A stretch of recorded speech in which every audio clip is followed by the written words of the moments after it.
attended a lone soldier Shabbat dinner this weekend with 3 friends who are also lone soldiers. I think their stories illustrate the many aspects of who we are and what we do. I changed the names and a few details to protect their identities. The first lone soldier, James, published a book on statistics last year and is currently working on another on the subject of game theory at the old age of 23. Despite being offered a lucrative job after his graduation from Princeton, he decided to follow his heart, make Aliyah, and join the IDF. He knew that the IDF probably couldn't give him a job that matched his intellectual caliber, which among other things includes knowledge of Spanish, Hebrew, English, and Chinese, but he didn't care. He wanted to come and contribute. You probably wouldn't guess Jenna's tough personality by looking at her. A tall blonde with a shy smile from Virginia, she made Aliyah and went from the airport straight to the Army Recruitment Center, declaring her intention to join a combat unit. As you probably know, the Army doesn't recruit women after the age of 22, certainly not to combat positions, and Jenna's 24. But she didn't care. She came to the recruitment center every day for a month until she finally convinced the commander to let her join the IDF. After finishing basic training, she was told that her unit was full.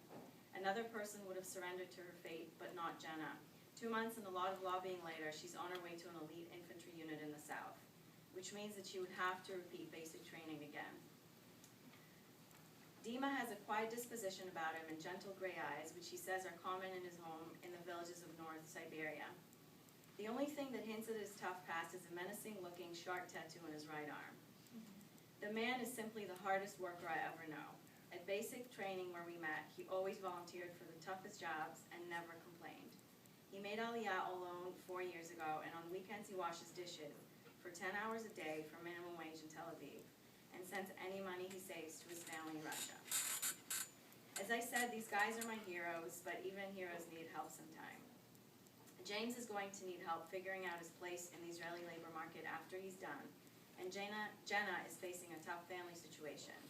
And 2 weeks ago, I helped Dima draft a letter requesting special financial assistance because despite working all he can, he's still not able to support his family and make ends meet here in Israel. This is where the great work you do comes in. Even though you're in Boston and we're in Israel, we have so much in common. We were all in Mount Sinai together, and we all cried for our brothers and sisters in Auschwitz, and we all crossed the Red Sea out of slavery, and we will all cross whatever seas are coming our way together. And we have to take care of these guys, because whatever seas we cross, these 3 are going to be some of the first people in the water, and knowing them,